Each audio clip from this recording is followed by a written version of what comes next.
Dan, you touched on this idea of like there's restricting framework to be a man, and there's this idea of the man box, which I don't really fully understand myself, but I believe you're quite across that. Would you be able to explain the man box for us? Well, shout out to the fantastic humans at Jesuit Social Services who have put this research together. So thank you so much to them. And I guess what they've tried to do is make sense of the different messages that boys and men have felt that they need to subscribe and adhere to about relationships, power, gender, sex, drinking, racism, like just different ideas, and how much we either subscribe or don't subscribe or partially subscribe.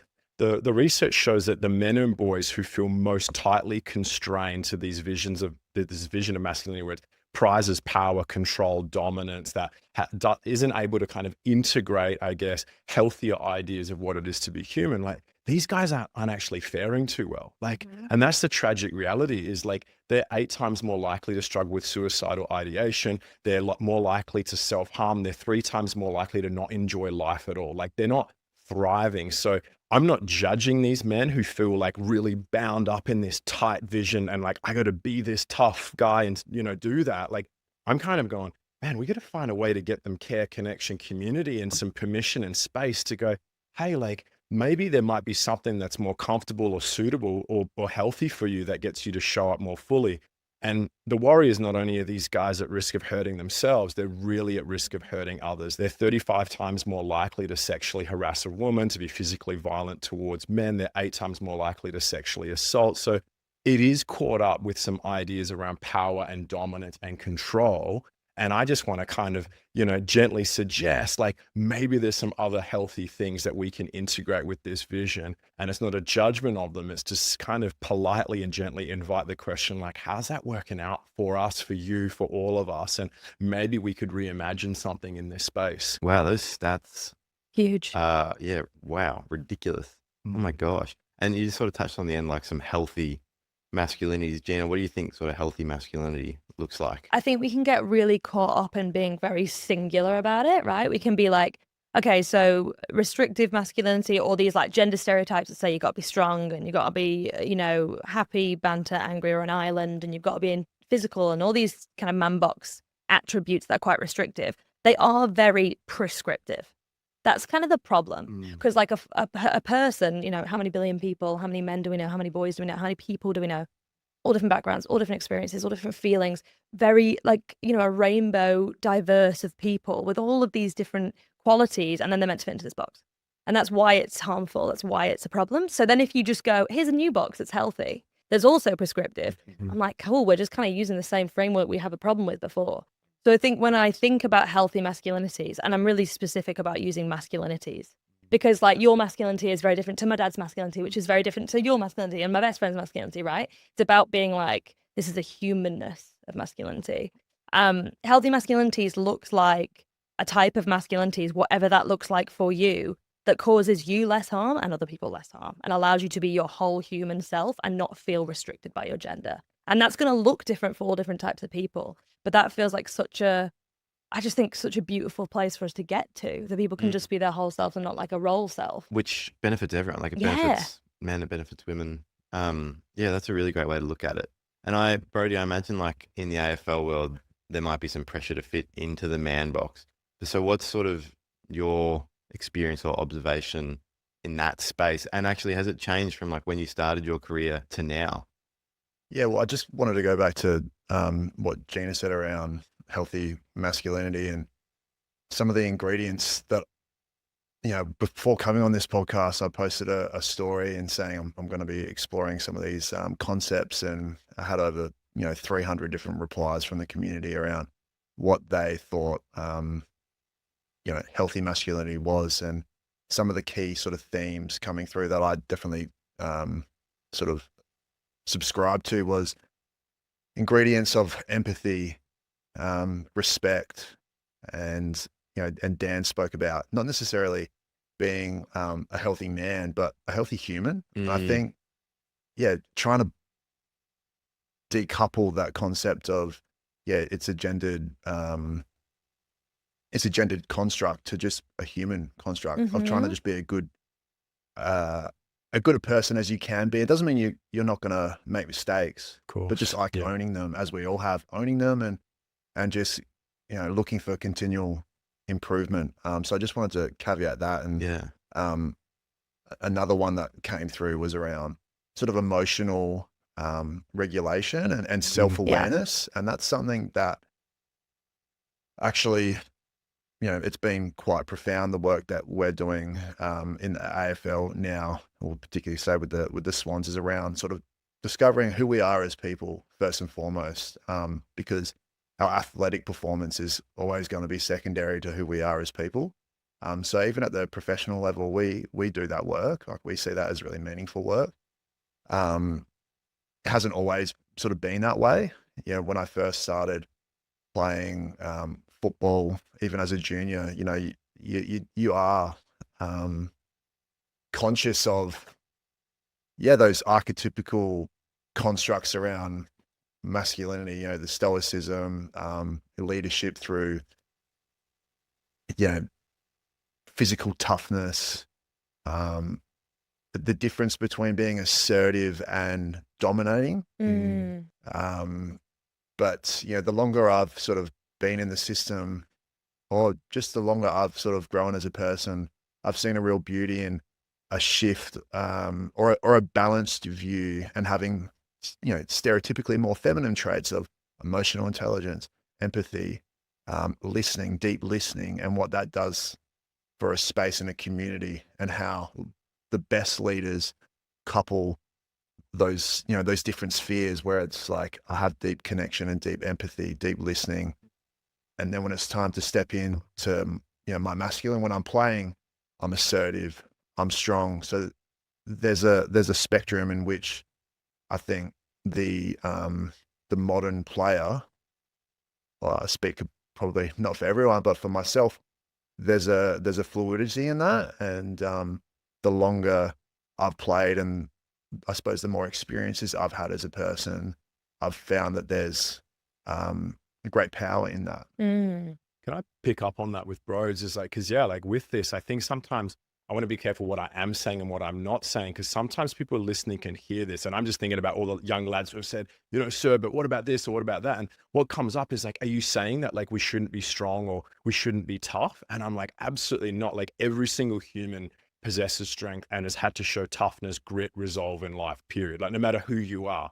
But I just push back on like, but is that just physical strength? Because I'm kind of like, I'm not really that interested in how much you can bench press. Like, do you have strength of character? Like, can you show up fully, authentically as yourself? Can you stand up for what's right when the time calls for it? Like, that's what I'm interested in. Again, a more expansive vision of strength. And I had these boys push back on me recently, and I love it because that means they're actually interested and we get to go deeper. And they said, but so we should be tough. And then I just flip it and I say, but is there space for you to be tender? Because like, tough is great. And there's places in life that we're all going to have to be tough, irrespective of who we are, irrespective of that. But I was like, is there a place for you to be tender? And do you know those places? And can you show up like that in those spaces? Because I think that is just so important. And the challenge, and this is where it's like, for me to have empathy for boys, but all young people, but boys especially, like, they're punished for being loving, kind, respectful, decent in all different ways.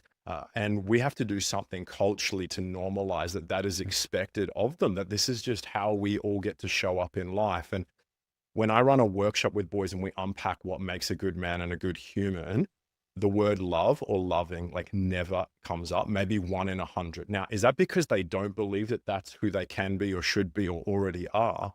No, the younger fellas will tell me it's because it's seen as weak or feminine to be loving. Like, what a travesty that the most powerful force in human history that has caused man, woman, child to sacrifice all. And I'm not just talking romantic love, but like love in every, like, weak. And I'm like, what a travesty that. Yeah, what a trick. What a trick. I love that. I hate it, but like, I love that you say it is. It's a trick. Tricked into seeing love as a bad thing, or something that you can't have expansively in your life because you'll be policed if you do. Absolutely. Such amazing points from everyone there. And I just want to pick up on sort of at the end, like you were mentioning, these young boys see love as weak, politeness, kindness. They're punished for it, I think you said. Do you think then, Blake, that maybe people stay in this man box because that narrow idea of what a man should be is actually rewarded in mainstream society, to use that term? and then the rest is punished? I think so. I mean, I've been like that feeling of thinking that being loving is, inherently feminine or weak or, whatever it may be. Like those are some things that I still like, even though I know that that's not the way to think, I still catch myself in those moments, I guess. Like I'll just want to send my girlfriend like a nice romantic TikTok and then I'll be like, nah, cringe, what a loser. But then I will send it and she'll be like, oh my God, it's so lovely. That's awesome. And so it's always just little things like that that I have to sort of catch myself doing. And and even just like going back to the word woke, like I feel like my interpretation of it has always just been like empathy. I just love your honesty. Yeah. I Yeah. love Yeah. that reflection. And I think we all owe it to one another to be like, hey, I'm on a journey and I'm still on that journey and I'm going to be on that journey of working that out for me. And all those little moments that you've just spoke to, the first thought you have is society, the second and third is becomes your own. Like you have those moments where you're like, I'm not going to do that thing. And you can see in that instance how that man box or those gendered expectations are robbing you from a moment of connection or a moment of authenticity, just in the smallest way. But when there's 100 of them, when there's 1,000 of them, that all are different, we can see the impact, right? And I think actually maybe you can correct me here if I'm wrong, Brodie, but I feel like the AFL world might actually be slightly ahead of the game. Like clubs have lately, I think, seen a lot of benefit and there is reward in, breaking out of the man box. And, all the recent, if you're not a fan of AFL, like the recent clubs that have won sort of the premiership at the end of the year, which is the ultimate goal, have sort of preached how much their togetherness and emotional intelligence played a role in it.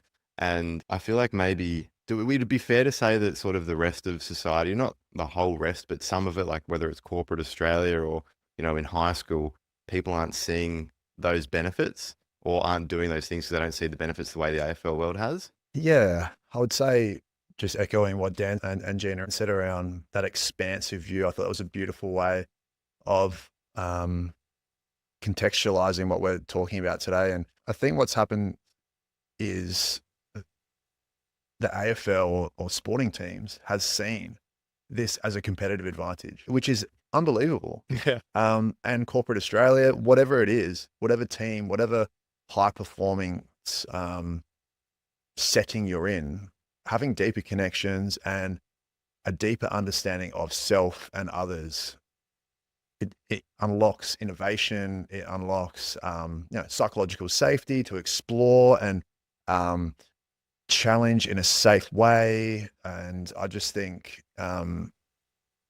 there's only so much you can do with team strategy, the X's and O's. There's so much more profound meaning.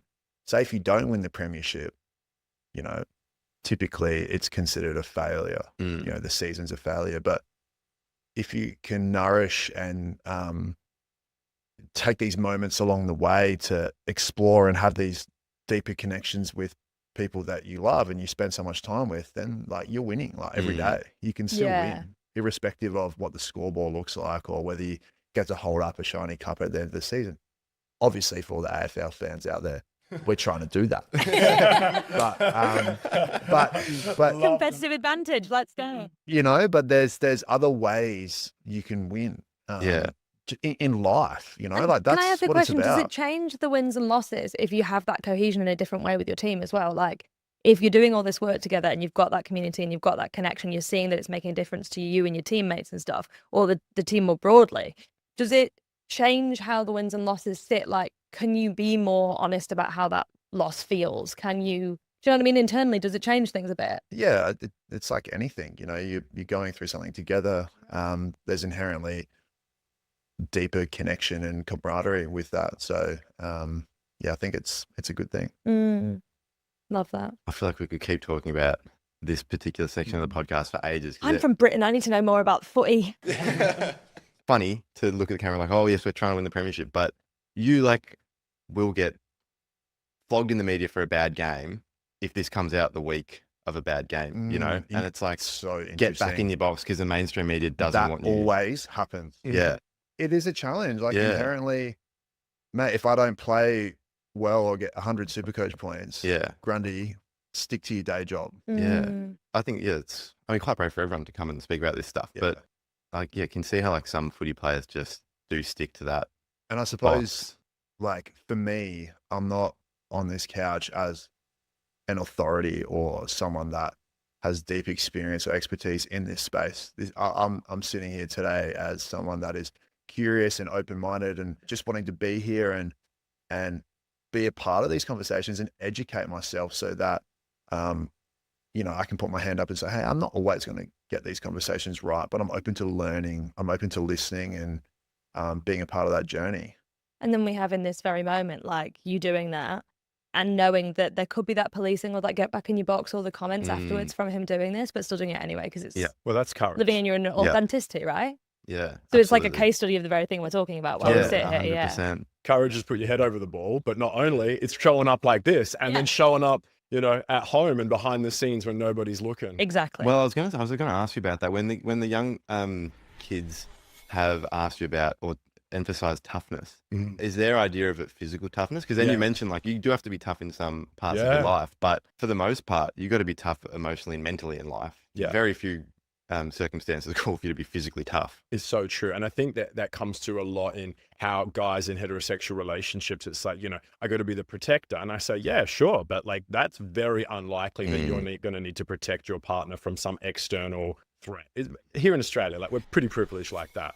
Whereas I'm kind of like, are you safe? Can you protect like emotionally and mentally and relationally and sexually? Like, do we have a grid for that kind of, you know, what skills, what traits, what values do we need to bring to do that kind of protection for those that are in our care? And not in this paternalistic way, but in this mutuality way, in this exchange that we have with others. And on the courage front, it's like, let's celebrate courage. You know, we do on Anzac Day, we celebrate courage in sporting achievements and huge sacrifice. But I feel like we have too narrow a lens on courage. And it's like, wow, there are so many other places that we show up in courage. Yeah, absolutely. I feel like we could keep talking about all that for ages, and there's some great contributions from everyone. The Teach Us Consent team respects and honours Aboriginal and Torres Strait Islander elders past and present, and their enduring connection to this land.